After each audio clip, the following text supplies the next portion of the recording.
दोबारा बोलना क्या कह रहे हो?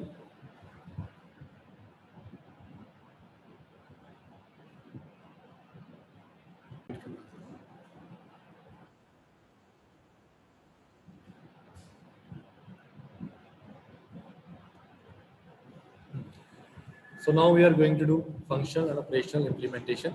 कि हमें ये देखना ज़रूरी है कि अगर हम सक्सेसफुल स्ट्रेटेजिक इम्प्लीमेंटेशन चाहते हैं तो उसमें फंक्शनल और ऑपरेशनल लेवल स्ट्रेटेजीज जो हैं क्या रोल प्ले करती हैं वो हमें देखना है। So once corporate level and business level strategies are developed, management must turn its attention to formulating strategies for each function area of the business unit. As you know, the business deals with the various functions like marketing function, production function, ये सारे functions होते हैं, HR function, research and development function. So इनसे related strategies बनाना उसे कहते हैं functional strategies. For effective implementation of strategies, we have to study the functional implementation and operational implementation कि function जो functional strategies हैं या operational strategies हैं वो एक successful implementation में कैसे positive role play करती हैं. So first of all, we are concerned here with functional strategy. So functional strategy is the approach taken by a functional area to achieve corporate and business unit objectives and strategies by maximizing resource productivity. It is concerned with developing and nurturing a distinctive competence to provide a company or business unit with a competitive advantage. अब functional strategy नाम से पता लगता है एक particular function से related उससे related objectives achieve करने के लिए अपने रिसोर्सेज को एफिशिएंटली यूज़ करने के लिए कुछ स्ट्रेटजीज बनाई जाती हैं जिसमें बेसिकली ये देखा जाता है कि हमें कैसे कॉम्पिटिटिव एडवांटेज जो है वो मिल सकता है. लेट्स सपोज फॉर एग्जांपल एक एग्जांपल लेते हैं. मान लो आप एक मार्केटिंग स्ट्रेटजी फॉलो कर रहे हो जिसमें आप एग्रेसिव एडवर्टाइजिंग इस्तेमाल कर रहे हैं, तो ये आपकी क्या है फंक्शनल स्ट्रेटजी की एग्जांपल. या फिर आप अपनी जो प्रोडक्शन है उसकी कॉस्ट को कम कर रहे हो, that is also the example of functional strategy. So just as a multi-divisional corporation has several business units, each with its own business strategy, each business unit has its own set of department with its own function strategy. तो कहने का मतलब ये है कि business की चाहे जितनी मर्जी डिविजन्स हैं उनमें हर एक की अपनी अपनी फंक्शनल स्ट्रेटजी फॉलो की जाती है, क्योंकि अगर फंक्शन लेवल पे प्रॉपर स्ट्रेटजी बनाई जाएंगी फिर ही कॉर्पोरेट लेवल और बिजनेस लेवल स्ट्रेटजीज जो है उन्हें अचीव किया जा सकता है. तो यहाँ मैंने वही एग्जांपल दी है कि for business unit follows a marketing function strategy that emphasizes extensive advertising to increase demand rather than using marketing incentives to retailers. तो ये एक फंक्शन स्ट्रेटजी की एग्जांपल है. तो आम भाषा में अगर in the language of layman कि जो फंक्शन लेवल पे स्ट्रेटजीज बनाई जाएं उन्हें फंक्शनल स्ट्रेटजीज कहा जाता है. और ये क्यों ज़रूरी है? क्योंकि कॉर्पोरेट लेवल स्ट्रेटजीज तभी इम्प्लीमेंट की जा सकती हैं प्रॉपरली अगर फंक्शनल स्ट्रेटजीज को फॉलो किया जा रहा है. Now, need for functional strategies. What are the need? First of all, the strategic decisions are implemented by all parts of the organization. तो जो strategic decisions हैं वो implement किए जाते हैं organization के सभी parts के द्वारा. organization कि अगर organization की जो functions हैं अलग अलग वहाँ पे एक proper coordination नहीं होगा तो जो ओवरऑल स्ट्रेटजी है उसे इम्प्लीमेंट करना डिफिकल्ट हो जाएगा. इसीलिए फंक्शनल स्ट्रेटजीज बहुत इंपॉर्टेंट रोल प्ले करती हैं उन ओवरऑल स्ट्रेटजीज को इम्प्लीमेंट कॉर्पोरेट लेवल स्ट्रेटजीज को इम्प्लीमेंट करने के लिए. इसके अलावा there is a basis available for controlling activities in different functional areas of a business. जितने भी हमारे अलग अलग फंक्शनल एरिया हैं, चाहे वो रिसर्च एंड डेवलपमेंट है, चाहे ह्यूमन रिसोर्स मैनेजमेंट है, चाहे मार्केटिंग मैनेजमेंट है, चाहे मैन्युफैक्चरिंग मैनेजमेंट है, यहाँ पे हमारे पास कुछ बेसिस अवेलेबल होते हैं, कुछ यार्डस्टिक्स अवेलेबल होते हैं जिससे हम इन एक्टिविटीज़ को कुछ हद तक कंट्रोल कर सकते हैं. सो दैट्स वाई फंक्शनल एरियाज जो हैं क्योंकि वहाँ पे कंट्रोल इंश्योर किया जा सकता है इसलिए वहाँ पे अगर सही स्ट्रेटजीज इंट्रोड्यूस की जाए तो कॉर्पोरेट लेवल स्ट्रेटजीज जो हैं उनको ईजिली इम्प्लीमेंट किया जा सकता है. उसके अलावा the time spent by functional managers on decision making may be reduced. जब हर एक फंक्शन की अलग अलग स्ट्रेटजी होगी तो जो फंक्शनल मैनेजर उसे ज़्यादा टाइम अपना वेस्ट नहीं करना पड़ेगा डिसीजन मेकिंग पे, क्योंकि पता है कि we are following this strategy और ये प्रोसीजर फॉलो किया जाना है। तो बार बार हर एक काम के लिए, हर एक फंक्शन के लिए अलग अलग स्ट्रेटजी बनाने की ज़रूरत नहीं पड़ेगी। तो टाइम बचेगा काफ़ी, यानी time saving. Similar situations occurring in different functional areas are handled by the functional managers in a consistent manner. अब कई ऐसे फंक्शनल एरियाज होते हैं जहाँ पे एक जैसी सिचुएशंस हो सकती हैं पैदा, तो वहाँ पे जो स्ट्रैटेजीज हैं काम आती हैं, फंक्शनल स्ट्रैटेजीज काम आती हैं, और फिर एक मैनेजर को आसान हो जाता है कि दो अलग अलग या दो से ज़्यादा अलग अलग फंक्शनल एरियाज को हैंडल करना या कंट्रोल करना, क्योंकि एक स्ट्रैटेजी उन दो या दो से ज़्यादा फंक्शनल एरियाज पे अप्लाई की जा सकती है। उसके अलावा फंक्शनल स्ट्रैटेजीज जो है कोऑर्डिनेशन इंश्योर करती हैं सभी function, so that's why functional strategies are needed. अब फंक्शनल स्ट्रैटेजीज में क्या क्या आ जाता है? सबसे पहले है financial strategy that deals with where the finance comes from and how it can be utilize properly, कि पैसा कहाँ से आएगा, कैपिटल स्ट्रक्चर जो होगा उसमें डेट कितना होगा, इक्विटी कितना होगा, और उसे एफिशिएंटली कैसे इस्तेमाल किया जा सकता है, हमारी कॉस्ट ऑफ कैपिटल कितनी होगी। ये सारी चीज़ें फाइनेंशियल स्ट्रेटजी में यूज़ की जाती हैं, मतलब देखी जाती हैं। उसके बाद cash flow is mainly concern with the inflow and outflow of the cash, कि कहाँ से कैश आएगा, कहाँ से कैश जाएगा, दैट इज कैश फ्लो। ये भी एक फंक्शनल स्ट्रेटजी का पार्ट है। मार्केटिंग स्ट्रेटजीज मीन्स कि हमने अपने प्रोडक्ट की जो मार्केटिंग करनी है, एडवर्टाइजमेंट करनी है, सेल करनी है, उसमें कौन कौन सी स्ट्रेटजीज जो है अपनाई जाएंगी। क्या हम हाई एडवर्टाइज एग्रेसिव एडवर्टाइजिंग कर रहे हैं, या फिर हम एक डिस्ट्रीब्यूशन चेन का फ़ायदा उठा रहे हैं, that is the marketing strategy. उसके एचआर स्ट्रेटजी, इसमें रिक्रूटमेंट, स्टाफिंग, सिलेक्शन, ये सारी चीज़ें जो है एचआर स्ट्रेटजी में आ जाती हैं, कि मैन पावर प्लानिंग कब होगी, कैसे होगी, रिक्रूटमेंट कहाँ से की जाएगी, स्टाफिंग के क्या प्रोसीजर हैं, तो ये सारा जो है एचआर स्ट्रेटजी में आ जाता है। उसके अलावा प्रोडक्शन स्ट्रेटजी। अब प्रोडक्शन स्ट्रेटजी में जस्ट इन टाइम मैन्युफैक्चरिंग, बहुत सारी मेथड्स हैं, तो कौन सी स्ट्रेटजी प्रोडक्शन की सबसे बेस्ट इस्तेमाल की जा सकती है, जहाँ पे हमारे रिसोर्सेज सबसे एफिशिएंटली यूज़ किए जा सकें। उसके बाद लास्ट रिसर्च एंड डेवलपमेंट, कैसे प्रोडक्ट को इम्प्रूव किया जा सकता है, इनोवेशन कैसे लेके आई जा सकती है प्रोडक्ट में, दैट इज R&D स्ट्रेटजी।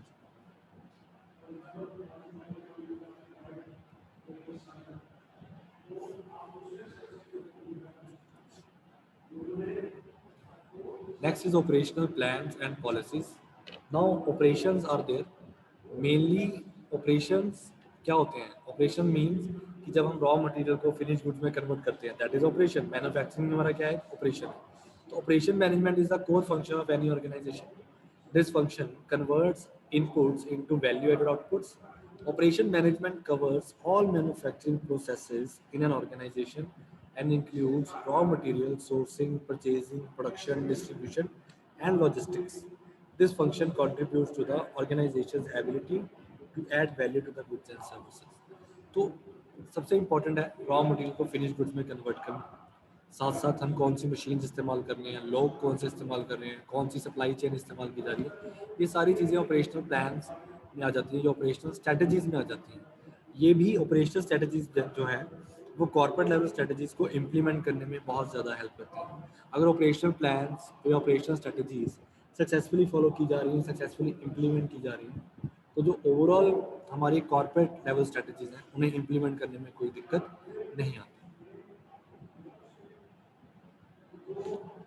अब components of operational plan and policies क्या क्या आ जाता है ऑपरेशनल प्लान्स एंड पॉलिसीज में? सबसे पहले प्रोडक्ट मिक्स। यहाँ पे एक फर्म को डिसाइड करना होता है कि वो कौन कौन से प्रोडक्ट प्रोड्यूस कर रहे हैं एक तो, और अगर मान लो एक फर्म ए और बी दो प्रोडक्ट प्रोड्यूस कर रही है, तो उसमें से ए कितना प्रोड्यूस करना है और बी कितना करना है, कितनी क्वांटिटी ए की, कितनी क्वांटिटी बी की, that is known as product mix. तो प्रोडक्ट मिक्स ये फर्म डिसाइड करती है अपने ऑब्जेक्टिव्स को ध्यान में रखते हुए, जैसे कि productivity, cost, quality, reliability, flexibility, time, labour, resources, इन सबको ध्यान में रखते हुए प्रोडक्ट मिक्स तय किया जाता है। तो ये पहला ऑपरेशनल प्लान की एग्जांपल है कि ऑपरेशनल प्लान में सबसे पहले प्रोडक्ट मिक्स क्या होगा ये डिसाइड किया जाता है। उसके बाद कैपेसिटी प्लानिंग आ जाता है। यहाँ पे डिमांड को फोकस किया जाता है और उसके हिसाब से रिसोर्सेज जो हैं वो अरेंज किए जाते हैं ताकि जो डिमांड है उसे मीट किया जा सके। तो कैपेसिटी प्लानिंग में कई सारे स्टेप्स हैं जिसमें प्लांट डिसाइड करना, लेआउट डिसाइड करना, मशीनरी डिसाइड करनी, टूल्स डिसाइड करने, ये सारी चीज़ें कैपेसिटी प्लानिंग में आ जाती हैं। उसके अलावा टेक्नोलॉजी एंड फैसिलिटीज़ प्लानिंग। अब टेक्नोलॉजी एंड फैसिलिटीज़ प्लानिंग में आप कौन सी मशीन इस्तेमाल कर रहे हो, कौन सा प्लांट इस्तेमाल कर रहे हो, उसका लेआउट जो है वो कैसा होगा, कौन कौन से टूल्स यूज़ किए जा रहे हैं, दैट इज़ टेक्नोलॉजी। आप ट्रेडिशनल टेक्नोलॉजी इस्तेमाल कर रहे हो, मॉडर्न टेक्नोलॉजी इस्तेमाल कर रहे हो, that is technology and facilities planning जो ऑपरेशनल प्लान में आ जाती है। फिर उसी के अंदर आता है मेंटेनेंस ऑफ इक्विपमेंट। इक्विपमेंट को कैसे मेंटेन किया जा सकता है, डेप्रिसिएशन लगेगी या नहीं लगेगी, कितनी लगेगी, that is all technology and facilities planning. उसके बाद है इन्वेंट्री मैनेजमेंट। इन्वेंट्री मैनेजमेंट, आप इन्वेंट्री को कैसे डील करोगे, कैसे उसे मैनेज करोगे, LIFO method, FIFO method, just in time manufacturing, कौन सा तरीका जो है वो इस्तेमाल किया जाएगा इन्वेंट्री को मैनेज करते हैं। लास्ट है क्वालिटी मैनेजमेंट, कि जो प्रोडक्ट की क्वालिटी उसको कैसे कंट्रोल किया जा सकता है। Six sigma various techniques are there. तो उस प्रोडक्ट की क्वालिटी को कैसे हम इम्प्रूव कर सकते हैं, कैसे मेंटेन कर सकते हैं, ये क्वालिटी मैनेजमेंट में आता है। सो ये एक बेसिकली ऑपरेशनल स्ट्रेटजीज की कंपोनेंट्स हैं। ये बताते हैं कि अगर ऑपरेशनल लेवल पे स्ट्रेटजीज जो है वो सही ढंग से इस्तेमाल की जा रही हैं, सही ढंग से फॉलो हो रही हैं, तो कॉर्पोरेट लेवल स्ट्रेटजीज को ढंग से इस्तेमाल किया या इम्प्लीमेंट किया जा सकता है। अगर ऑपरेशनल प्लान या ऑपरेशनल स्ट्रेटजीज कहीं ना कहीं लैक कर रहे हैं, तो वहाँ पे जो ओवरऑल बिजनेस स्ट्रेटजीज हैं या कॉर्पोरेट लेवल स्ट्रेटजीज हैं, उनको सक्सेसफुली इम्प्लीमेंट करना डिफिकल्ट हो जाएगा।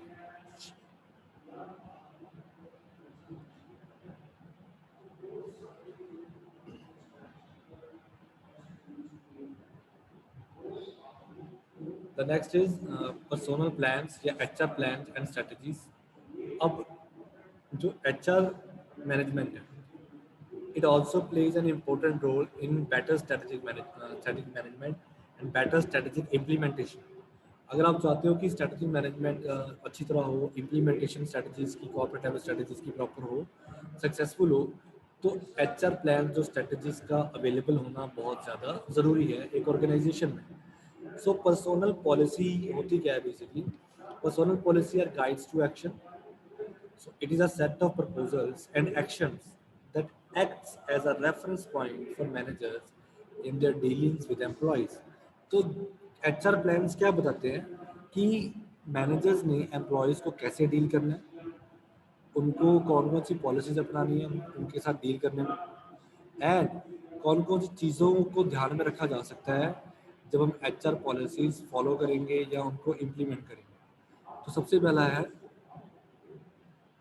कि जो HR पॉलिसीज हैं, they are must be related to the strategic objective of the firm. HR policies जो है वो स्ट्रेटेजिक ऑब्जेक्टिव से रिलेट करनी चाहिए किसी भी फर्म की, कि जो आपकी फर्म है, जो उसके ओवरऑल ऑब्जेक्टिव है, कॉर्पोरेट लेवल ऑब्जेक्टिव है, क्या HR पॉलिसी उसके अकॉर्डिंग बनाई गई है या नहीं।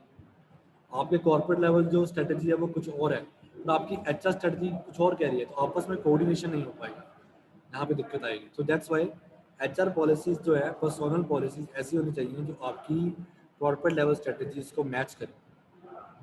उसके अलावा जो HR पॉलिसीज हैं, दे should be stated in definite, clear and understandable language. ऐसी लैंग्वेज में जो HR पॉलिसीज है वो एक्सप्लेन की जानी चाहिए तो बिल्कुल क्लियर हो, डेफिनेट हो, जिनको समझने में कोई दिक्कत ना आए। ऐसी HR पॉलिसी अगर होगी तो मैनेजमेंट के लिए, बिजनेस के लिए इजी रहेगा कॉर्पोरेट लेवल स्ट्रेटजी को इम्प्लीमेंट करना। उसके अलावा they should be sufficiently comprehensive and provide yardsticks for future action. HR policy ऐसी हो कि अगर इन फ्यूचर कोई कंटीजेंसी एक्वायर हो जाए, मैन पावर रिक्वायरमेंट अचानक आ जाए या मैन पावर रिक्वायरमेंट अचानक कम हो जाए, तो उस केसेस में क्या करना है, कैसे करना है, ऐसी पॉलिसीज HR मैनेजमेंट जो है प्रोवाइड करता है। इसके अलावा ये कुछ यार्डस्टिक्स, कुछ बेंचमार्क प्रोवाइड करता है जिससे कि हम अपने फ्यूचर कोर्स ऑफ एक्शन जो है वो तय कर सकते। एक फर्म ये तय कर सकती है कि आने वाले टाइम में क्या किया जा सकता है और कितनी मैन पावर प्लानिंग हो सकती है, कितनी हमें रिक्वायरमेंट हो सकती है एम्प्लॉयज़ की। तो इसीलिए एचआर प्लान्स और स्ट्रेटजीज ज़रूरी है। उसके अलावा they should be stable enough to assure people that there will not be drastic overnight changes. HR policy लोगों में ना एक आश्वासन देती है, लोगों को एश्योरिटी देती है कि रातों रात चेंजेस नहीं आने वाले, आपको रातों रात निकाल दिया जाएगा। जहाँ पे अच्छी एचआर पॉलिसी होती है वहाँ पे एम्प्लॉयज़ को पता होता है कि अगर हमें निकाला जाएगा, अगर हमारी जॉब जाएगी तो हमें 1 महीना दो। प्लीज़ माइक ऑन ऑफ कर दो, जिसका माइक ऑन।